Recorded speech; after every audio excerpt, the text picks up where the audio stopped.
All right. We're live. Live. Okay. Hello. What's up? Shit.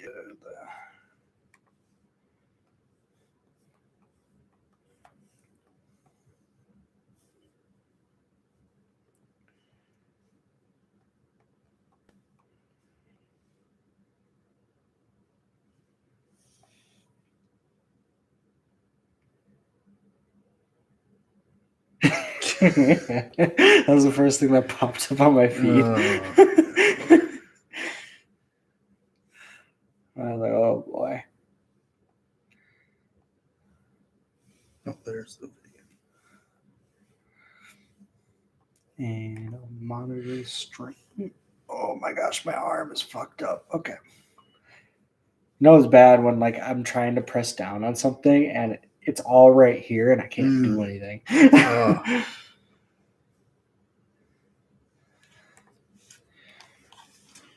All right. Ready when you are. All right. Hello, everybody. Welcome back to the NerdKave podcast. I'm Miles. I'm Max. And we're going to start off with our boy Kevin Conroy. Yeah. So he has passed away. When did he pass away? I think it was earlier today. Or at least that's when it was announced. Announced earlier today that he has passed away. He was the Batman in the animated series, and I just want to say, like, rest in peace to him, because he was a big influence on a lot of like the younger generation, especially us growing up, same with like Mark Hamill and like those two. And I forgot who played Robin, but that whole series was something that I think followed us like throughout our childhood and throughout a lot of people's childhood. So it was really shocking when I heard about it. I was like, I woke up and that was probably the first article I saw was that he passed away. We also had somebody else that passed away too. The comedian guy that breaks the watermelons. Yeah, he passed away too. But rest in peace to both of them. We want to talk about that a little bit. Yeah. So as far as Kevin Conroy goes, like he was my first Batman. Like that was the Batman to me. And it's incredibly sad that he's gone, because not only did he voice Batman for the animated series, but he also did the Arkham games. He made an appearance on the CW as another version of Batman. And I believe he's done other things here and there as well. And you can really see when going on social media how many people him and the Batman voice, it touched and impacted a lot of people. And it's sad that he's gone, but I think he definitely left a mark that will forever impact people. Because even, a lot of animated shows or cartoons, however you want to look at them, a lot of them will come and go. They'll have their time, and then you'll kind of move on to the next thing. But Batman the Animated Series coming out in the 90s, like that's still something that a lot of people are attached to.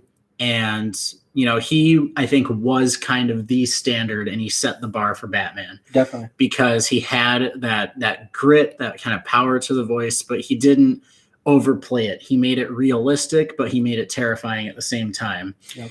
And also as Bruce Wayne, the kind of dualities of Batman, I think he did a great Bruce Wayne voice too, kind of keeping it with that lower Batman register, but also making him switch up enough. I think he also kind of set the bar for that as well. So yeah, like you said, rest in peace, Kevin Conroy, and we will miss you. I was going to wear my Batman shirt. I couldn't find it. So the next best thing, I figured black and yellow, kind of with the Batman emblem colors going on there.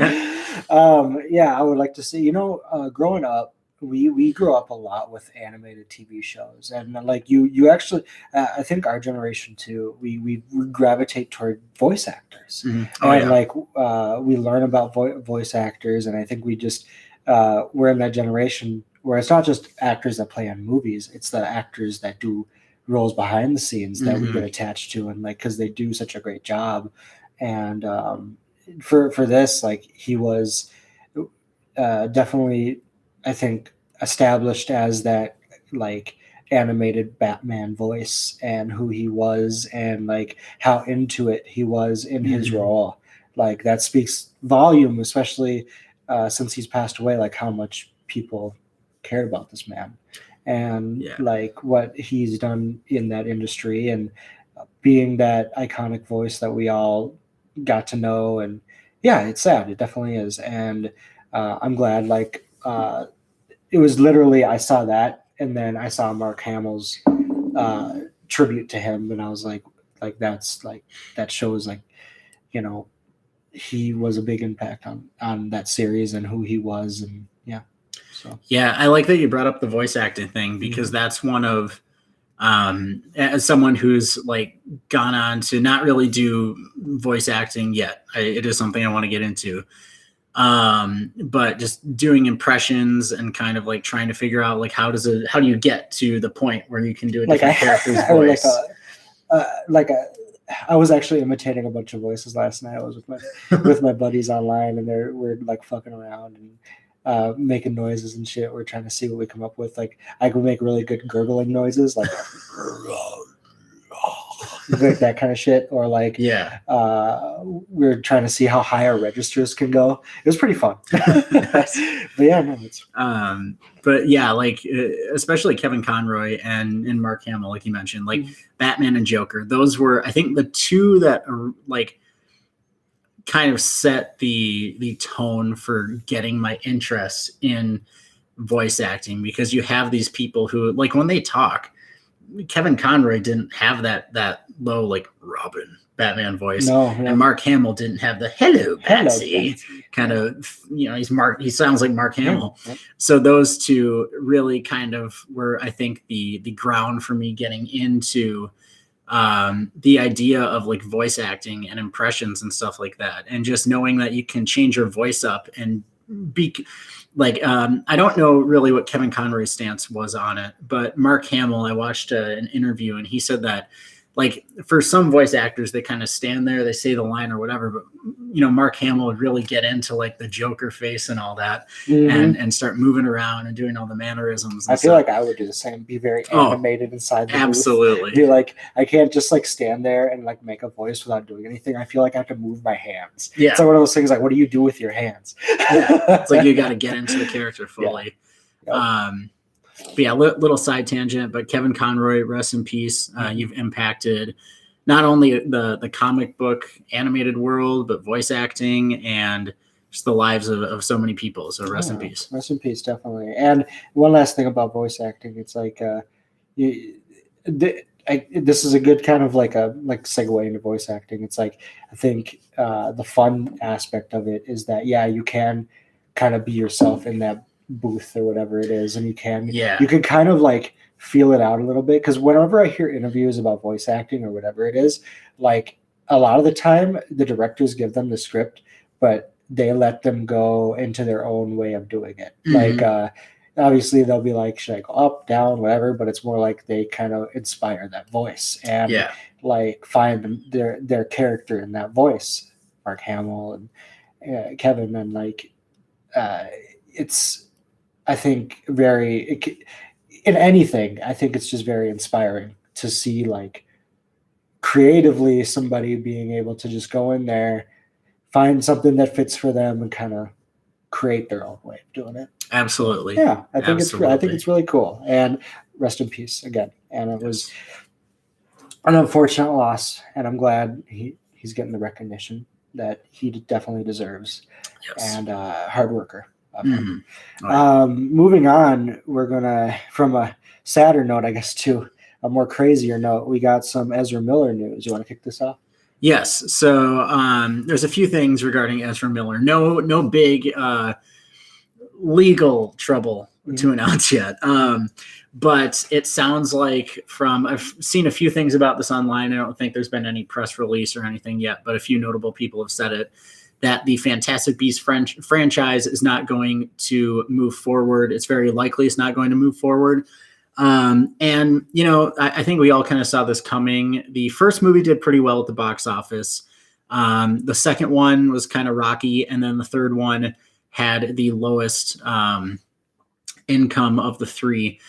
And just with, it sounds like for the most part, it's because of the Ezra Miller controversy. His character Credence, or Aurelius Dumbledore, is a very pivotal role in that movie. And I think in the third one, did you ever end up seeing it? I do remember it.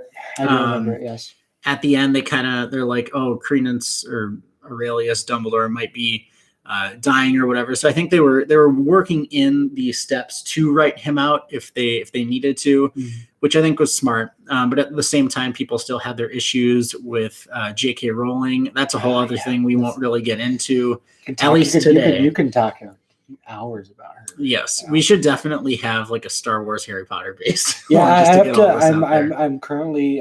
I just started watching Andor. There's like 9 episodes, and I just started like last night watching the series because I wanted to binge the whole series and stuff and actually get some notes in there and like actually have like a full discussion about it because I know I've been kind of slacking on the Star Wars stuff lately, and I want to kind of get back into it because there's Andor and there's also Tales of the Jedi that I both have to review for this. So, nice. Yeah, cool. I'll have to watch them too. You said Fantastic Beast. Yes. So it's most likely not going to be moving forward, which as a Harry Potter fan, I am kind of sad about. I do think the story was getting to a place where it was kind of dragging on. They initially announced that it would be a 5-movie series. I really think you could have stopped at 3.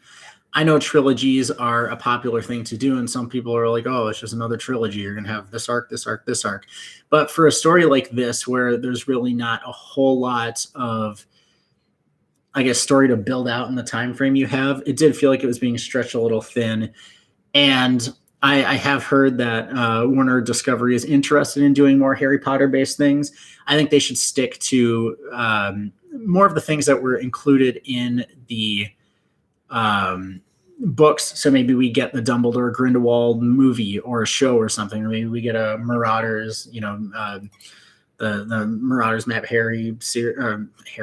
James, Sirius, Lupin, and Peter Pettigrew. Maybe we get that show. But it sounds like Fantastic Beasts is done mostly due because of Ezra Miller. And it also sounds like the Flash trailer is likely not going to come out until 2023. I think this is expected. The movie, I want to say, drops in like June or July, some early mid 2023 timeframe. But that could all change still. It's been pushed back before. It'll be pushed back again. And and not a whole lot other than we are not getting the trailer this year. Yep. So what are your thoughts on it? So it's Ezra Miller. But that we need to put on a t-shirt. Before I get into Ezra. After we get through this, I got to talk about the rule of 3 and how 1, 2, and like if there's 3 movies or whatever it is, I'll explain why the rule of 3 is a big deal and you shouldn't go any further than that. But Ezra Miller, the whole situation with like this, it can be interesting to talk about nonetheless, obviously. Yes. And was it the Fantastic Beast. I wanted to say that correctly. The Fantastic Beast and that whole situation there, it's like, it's a lot. Like, yes, like I think you're right. 3, they should have just made 3 and stopped because it's like when you make something more than 3, it starts to drag on. Yeah, and it starts like the story starts to get stale, and then you worry about this thing called franchise fatigue that I constantly stress on this channel. That it's like, so like, and with the whole legal issues with Ezra, like, I think altogether Warner wants to distance themselves eventually. Absolutely. They'll do the Flash thing because it was already done. Like if they obviously did the reshoots, they said what the trailer or whatever was pushed or no. I don't know if it was necessarily pushed, but it sounds like that whole movie as a whole is still kind of it's like on a standby transition to maybe being released phase. Yeah.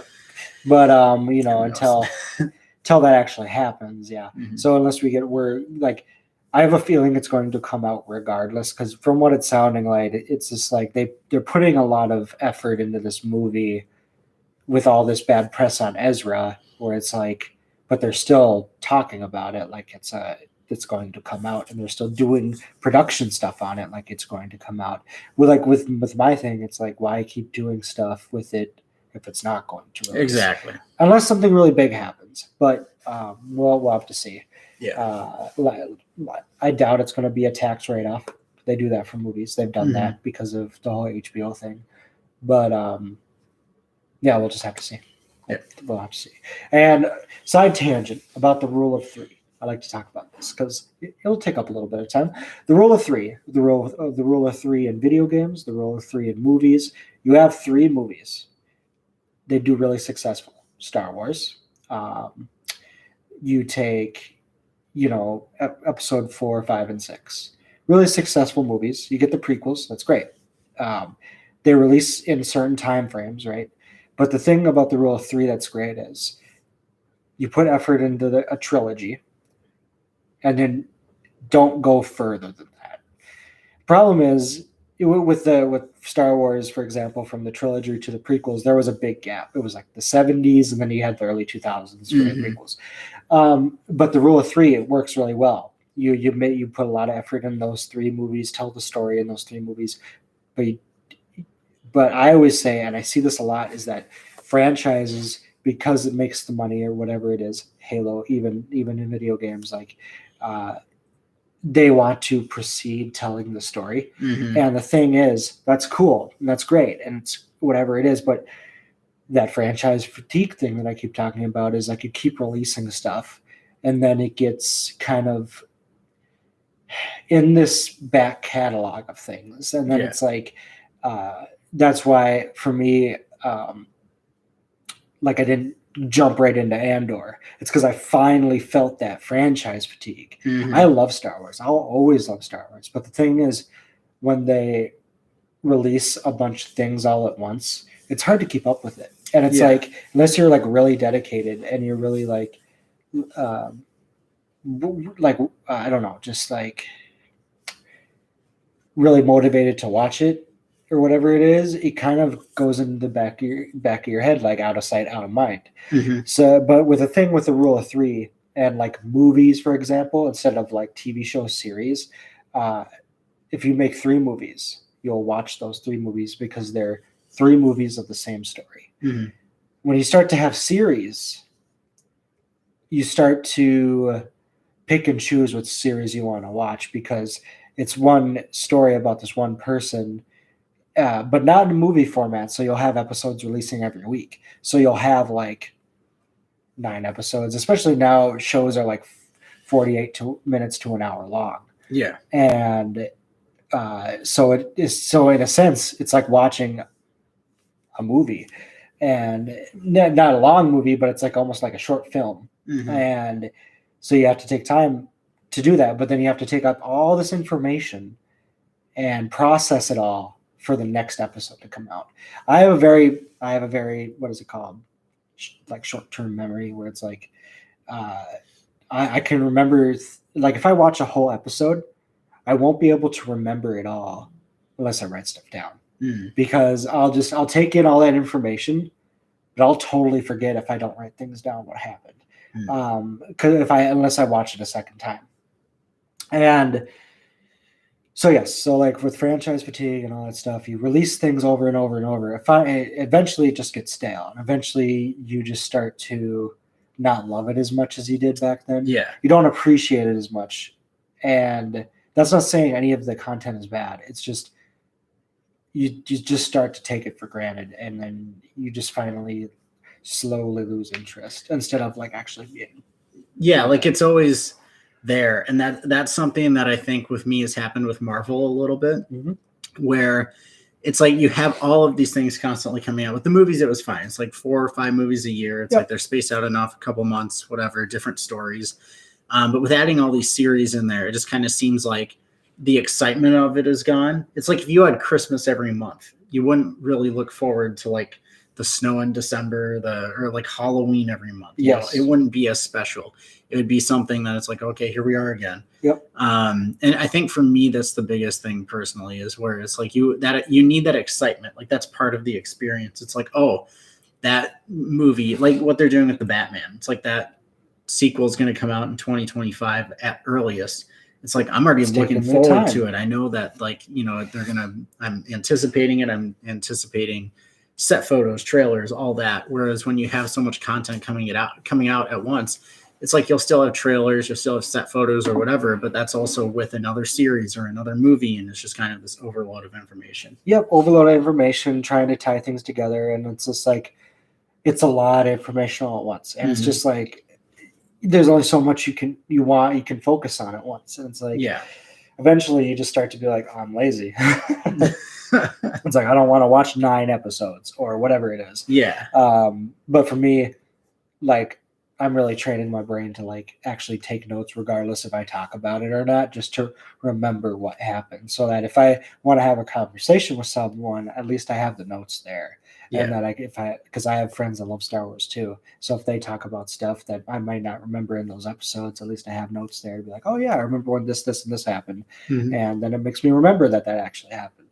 But yes, so like with TV series, it's hit and miss because it's like, I think it overloads you a lot with information you need to know because you need to know it for the next series. Yeah. And with Marvel and Star Wars, I think that definitely, yeah. And since things aren't spaced out, you can't cherish those things that come out. Let's say for Star Wars, for example, those 3 films that came out. Those are the only 3 films of Star Wars up until 1999. And it was like you had to rewatch those over and over and over. And you took in that information, you cherished it. Yeah. So there was no like 3 episodes and then like 5 series in between those episodes, like within that, time frame. What is it? When the sequel trilogy came out, was it right? Force Awakens, Last Jedi, Rise of Skywalker. After that happened, you didn't have a big gap between content. It was like those films came out, and then they took maybe 1 or 2 years or 3 years or whatever to have like a big plan. They had the Disney thing, and then all these shows started coming out all at once. And then you had to learn everything in between. So it's just like it's a lot of information because you're jumping from the sequels to the prequels to the prequels to the like it was a lot of like here's these mini stories from the sequel trilogy. You have to watch these because they take place between episode 6 and episode 7. And then it's like, oh, we're going back to in between episode 3 and episode 4. You gotta watch these. Like I love The Mandalorian. The Mandalorian is probably their best series they have ever made. With this hand, I don't know. and I love that story, and I can't wait for the new season to come out. This is the way. Yeah, this is the way. That actually brought my love to Star Wars back because it brought me to somebody I can compare myself with. And it's I could put myself in the Mandalorian shoes because you don't see his face. But because of that, now you've got the Ahsoka series. You got to learn who Ahsoka is, so you got to watch the Clone Wars series. I could go on a tangent forever about this, but the thing is, I think things get oversaturated really fast with things that make a lot of money, and when a series or whatever it is makes a lot of money, you want to make more content. I get that. It's a money maker. It's business. I get that. But when you don't follow that rule of 3, let's talk about video games really quick. Grand Theft Auto. That's something you can recognize, right? Yes. Grand Theft Auto 3, Vice City, San Andreas. Those are a trilogy because they're made on the same engine and they released within like 4 years of each other. Grand Theft Auto came out in 2001. Grand Theft Auto 3 came out in 2001. Grand Theft Auto Vice City came out in 2002. Grand Theft Auto San Andreas came out in 2005. And those, for example, are a trilogy, and they shouldn't, but after that trilogy, they had like 2 video games that were in the middle, Vice City Stories and it was San Andreas Stories or whatever it was. But that was it. The rule of 3 worked for that. Halo 1, 2, and 3. That's a trilogy made by the studio Bungie. But then 343 took it over and made a whole bunch of other Halo games. I think you appreciate things in 3s. I think you appreciate things in 3s more. Call of Duty, for example, Modern Warfare 1, 2, and 3. That's a trilogy. People appreciate those because it's a trilogy. It's a full story. But yeah, I mean, I could talk about this honestly forever because for me, I found that really fascinating recently about why people gravitate toward trilogies and why people gravitate toward a full story. But then those mini content things in between, I think it just gets oversaturated. I think also part of that is like when something has an end, you appreciate it more because it is like a complete, like you were saying, like it is the story, it is the trilogy or whatever. Whereas when it goes on, it can just kind of feel like part of your daily life rather than like an escape that you can go back to or experience or something like that. So yeah, I think you well said. It's like, if you make a second movie, right, but you leave off on a cliffhanger and then that third movie doesn't come out, it's really weird. It's really like it's Amazing Spider-Man. Yeah, it's like it's really just like, does the story continue? What happens here? Yeah. Spider-Man, for example, you see with Amazing Spider-Man with Andrew Garfield, 1, 2, and then the third movie never came out. So those two movies get caught up in obscurity because, not forgettable, I would say, but more just like you appreciate Tobey Maguire's more because it's a complete story. Yeah. You appreciate Tom Holland's story because it's a complete story. Yeah. But you look at Andrew Garfield, it's like the middle where it's like, yeah, you made 2, but they're not appreciated nearly as much as those 2. Yeah. Because they're complete stories. And yeah, I definitely see it. It's something like I recognized recently that I just found super fascinating and I just really wanted to talk about. And I might even do a video on it on my channel, honestly, because it's like something I've been so obsessed over, because when I see things in threes, it makes me appreciate it more. And when it's a complete story, it just I don't know. It's just like, thanks for giving me a complete story and not just leading me off and like I don't have to continue to watch if I just want this story to be the story I love. Yeah. And yeah, I don't know. Yeah. I can talk about it forever, dude. I don't know why it's well, we'll have to have a day where we just do a long stream or something and we can just go into all of it. Yeah. Moving on from that, let's talk about a little bit of Elon Musk and Twitter. So I can start this off. So everyone knows Elon Musk bought Twitter and all that stuff. And the deal was, I didn't think he was going to go through with it. And then he did go through with it and all this stuff. And a lot of drama with it. And I mean, I use Twitter here and there for news stories and to look at stuff and see what people are talking about. But I never really tweet myself. If I tweet, it's just mainly like quotes or something that's on my mind, or I'll tweet out a link. But that's about it. I don't really tweet all that much. But I know of the Twitter, and I know like the drama a little bit. I've been keeping kind of my eye on it because Elon Musk is Elon Musk, and I think he's definitely an internet troll himself, and he has the money, so he just does what he wants. I mean, whatever. But so yeah, he bought Twitter, and then there've been a lot of problems. The check mark, and you have to get the membership, whatever it is, which is $8 a month or whatever it is, and you to keep your blue check mark, or I don't know what the big thing on it. It's mainly people are afraid of like the verification issues, and people are just paying for check marks or whatever it is. Maybe you can get a check mark for 2 followers. And it's like it was because, and then Elon Musk tweeted like what did he tweet? He said like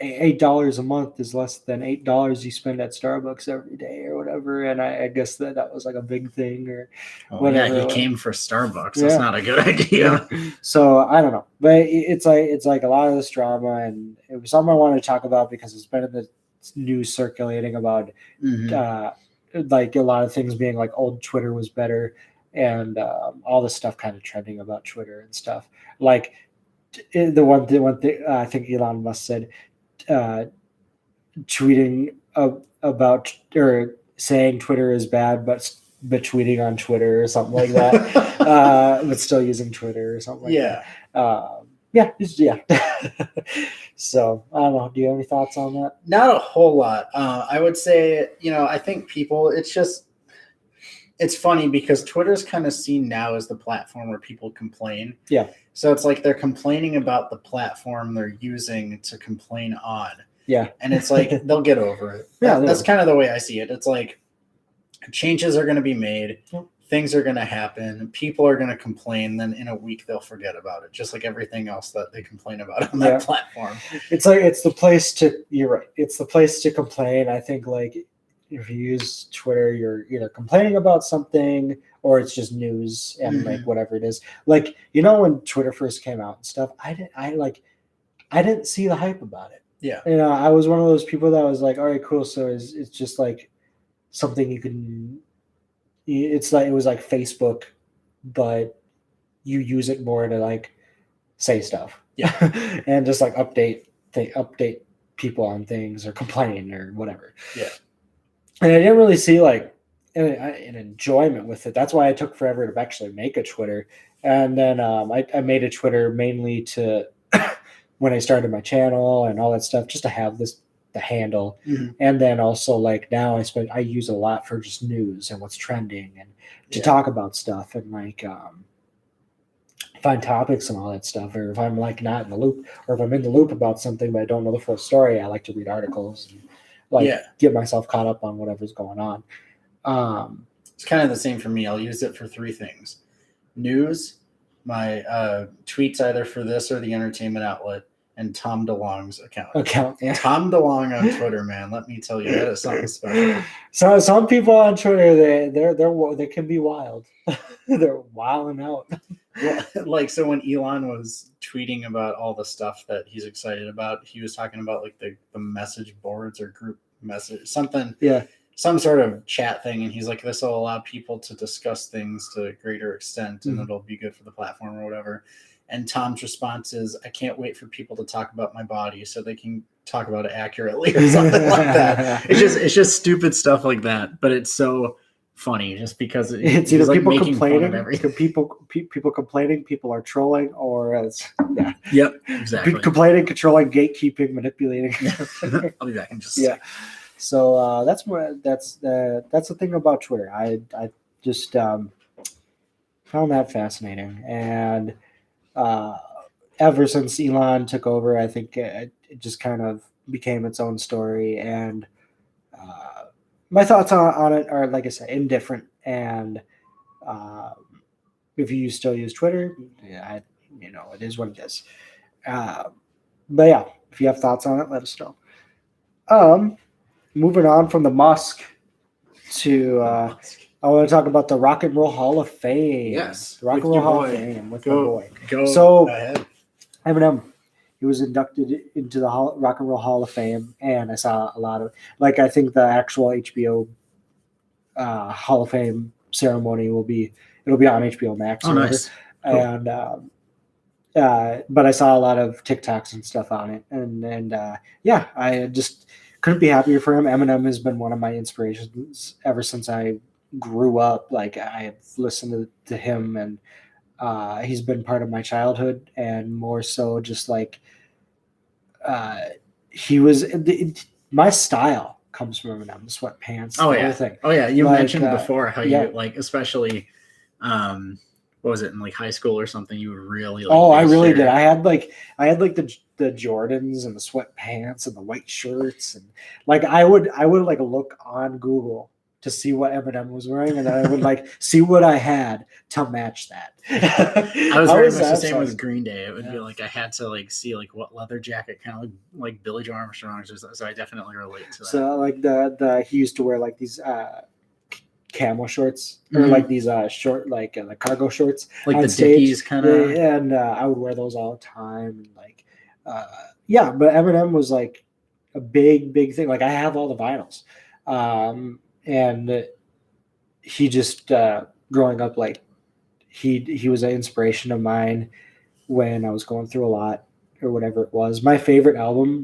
two albums, well, I like all the albums, but Recovery and his Relapse album were two of my favorite albums, just because I related to them a lot. and his Relapse album was funny as shit. It's the one with the accents, right? Yeah, he used a lot of That accents. last Relapse CD was Yeah, I loved Relapse, and a lot of his older stuff. I loved his Bad Meets Evil album with Royce to 5'9".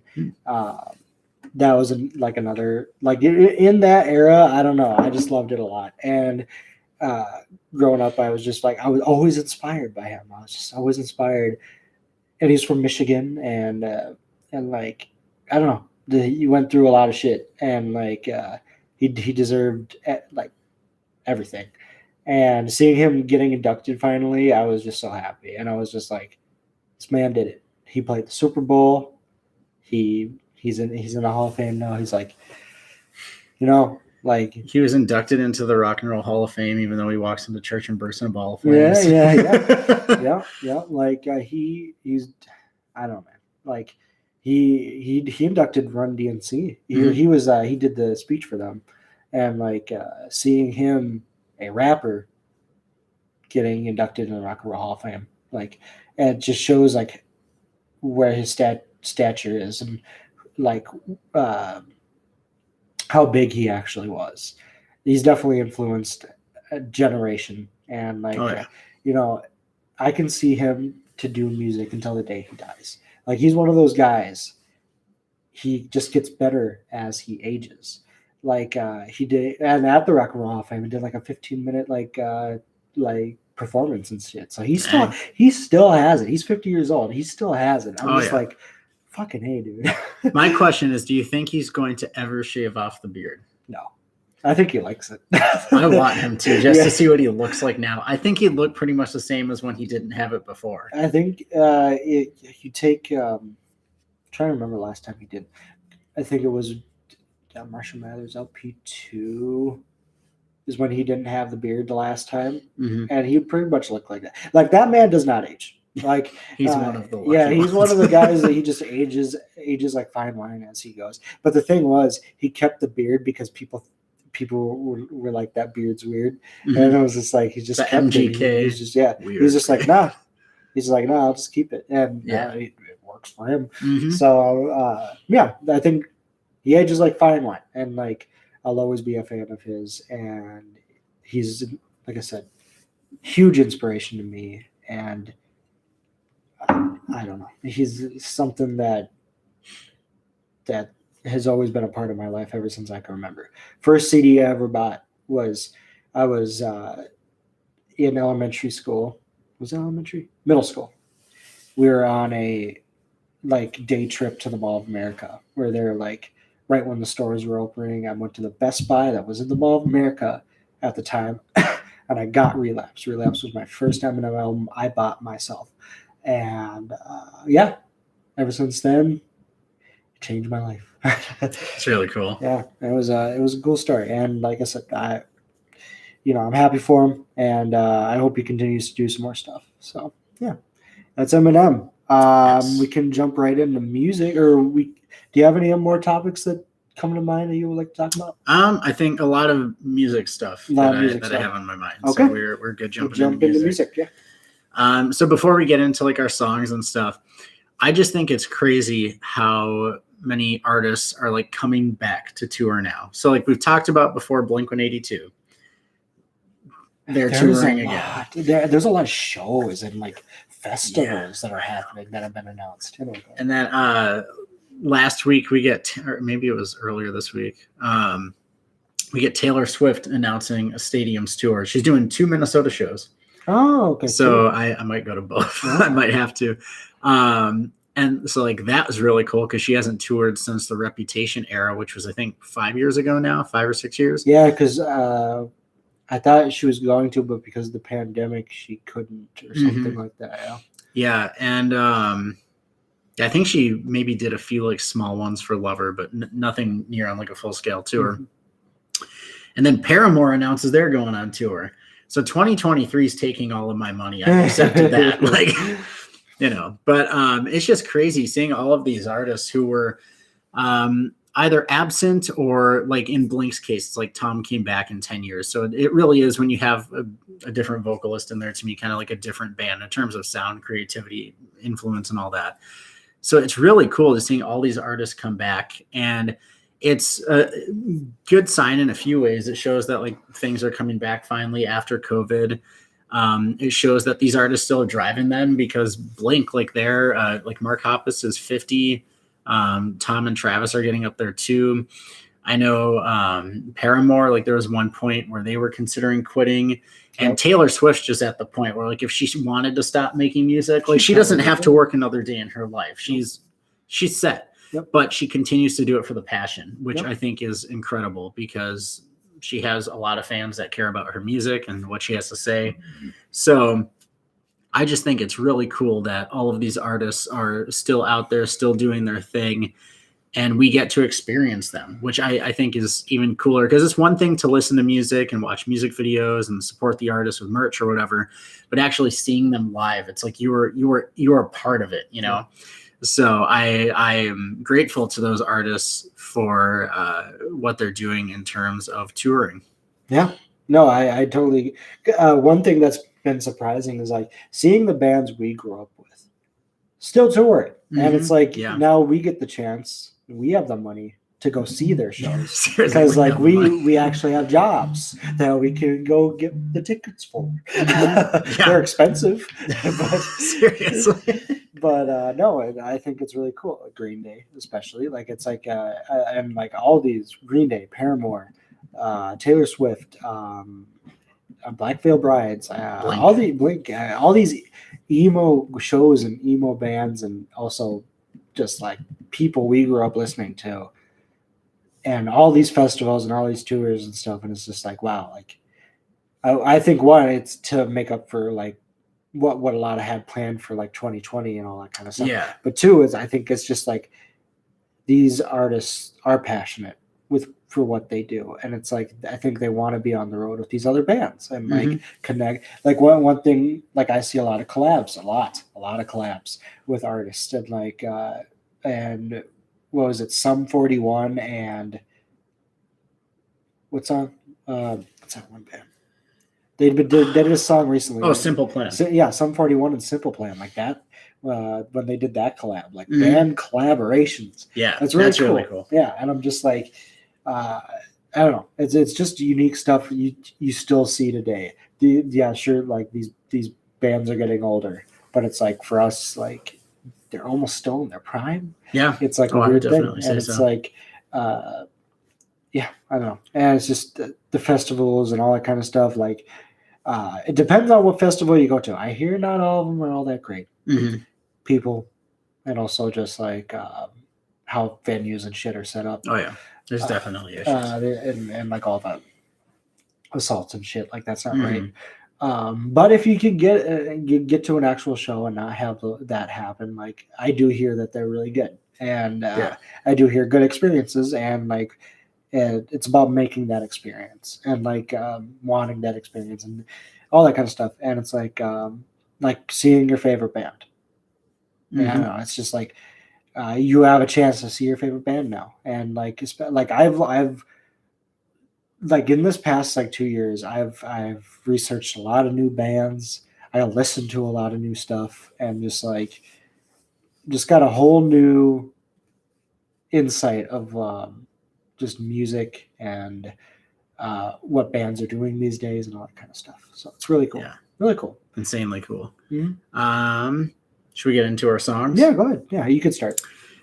So for me, the biggest one this week would be the new Scene Queen EP titled Bimbo Core 2. It's the genre of Bimbo Core, I guess you could say, or title of the EP, is something that she kind of coined as her phrase. And it's incredible. Like, if you're a fan of Scene Queen, this is more of the stuff she has done before, but I would say evolved and, even things improved on, even though they didn't need to be improved. It's great. If you don't listen to Scene Queen, highly recommend it. She does kind of a mix of like trap and metal, I would say. Yeah. But it almost has this kind of cheeky, silly at times, just like fun to it, but also in this one, she dives into some more serious topics as well, which I think is really cool because it adds a good mix to her music, and her sound in general, I think, is something that's completely new. And the topic she talks about, I think a lot of people shy from because it's not very commercial friendly in terms of like radio airplay and stuff like that. And the song Pink Hotel in particular is just so cool. It goes from this kind of trap based sound to a more metal influenced chorus. Then there's what I don't know, maybe describe as like a bridge almost of like a 6/8 kind of ballad sounding section. It kind of jumps between all these, and it goes into a really heavy like punk metal kind of piece in there. And she's just super creative with her music videos. And I really hope a lot of people appreciate what she does, because she is, I think, one of the artists who is really truly doing what she wants to. And it's so refreshing to see someone who's not just following trends or anything. She is scene queen. Yeah. Like that. She's not trying to sound like, with a lot of female artists in the rock genre, it's like she's not trying to sound like Paramore, which is a common comparison, or she's not trying to, with the trap influence stuff, sound like Billie Eilish or Doja Cat. She really is taking these things and putting her own spin on it, which I really appreciate, and I highly recommend Bimbo Core 2.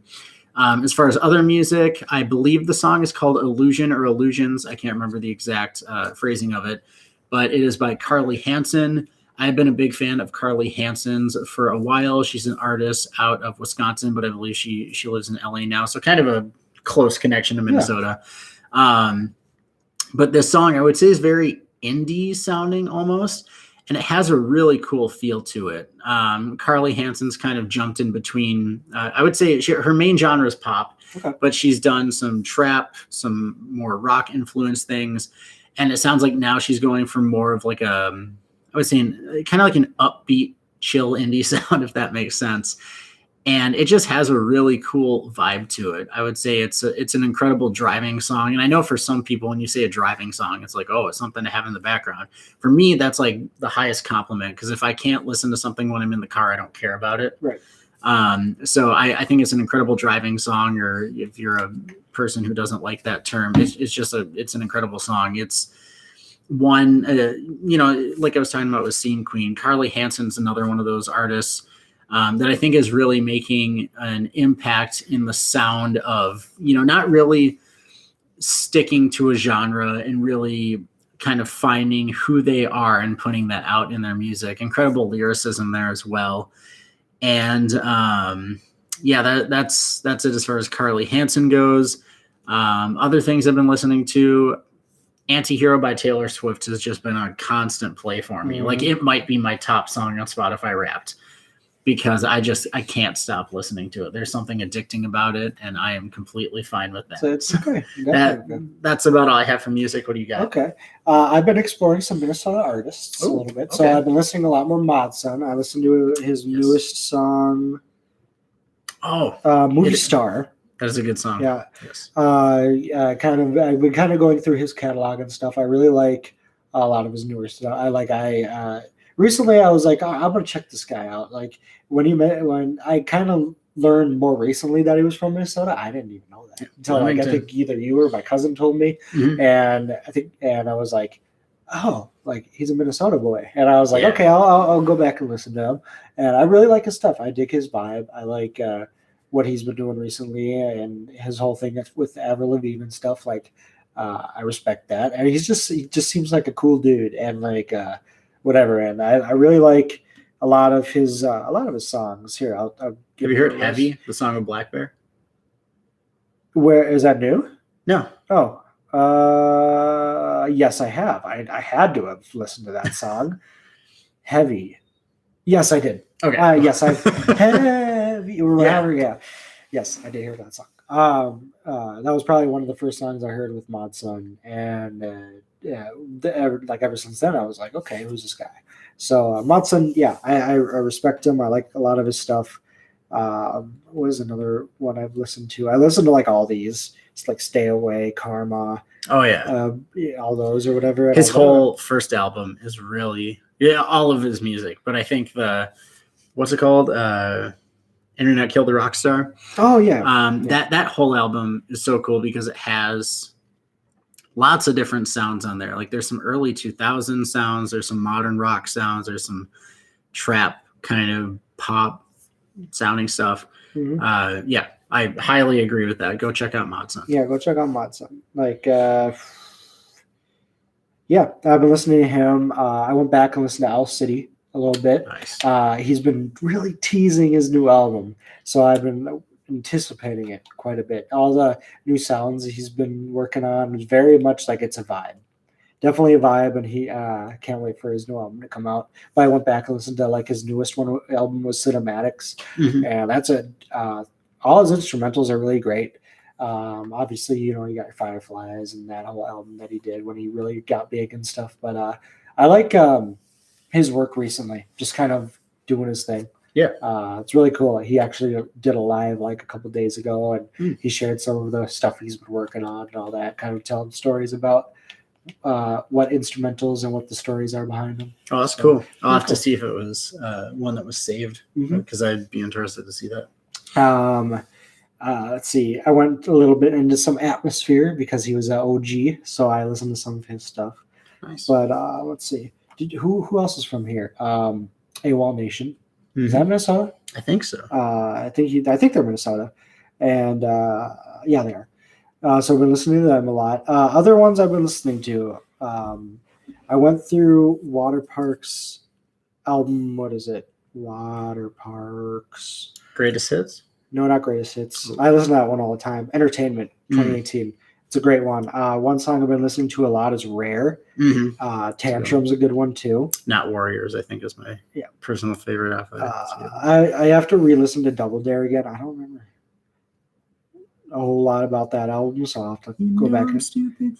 And then I've been listening to like Fuck About It, Love About It. Is that like the clean version? That's the clean version that they're fucking around with. And then Self-Sabotage with Good Charlotte and stuff. Good Charlotte's a great band. Oh yeah. When I was growing up, like there were definitely some good ones that they did. Like I Don't Want to Be in Love and all that. Anthem. Yep. What else? I've been listening to Nothing Nowhere. That they're another great like band. He did a lot of rap stuff before, and then recently he's been dipping into a lot of like almost like a rock but metal. Like it's a. He did a song with Stand Atlantic that very much is that kind of like. I would say that was almost like his transition song. Yeah. Between rock with rock and rap. I would say so. And like, I don't know. I like his voice definitely is good with like that sort of the version. And like, I like his like rock voice and I like his like singing voice and stuff. So like, I think he can be, what was that one song that was really big? Pieces of You. Yes. Yeah. That song is very much early 2000s vibe. Let's see what else. Avril Lavigne's I'm a Mess. I think we talked about that last week. That's a song that's kind of been in my rotation the past week. I really like that song. I like so good. The way Avril Lavigne and Youngblood just sounded that song. I think it definitely does bring that early Avril Lavigne vibe, and it's like I don't know. I really enjoy that, and it's like I would have to say it's one of the songs that I wish that was on her most recent album.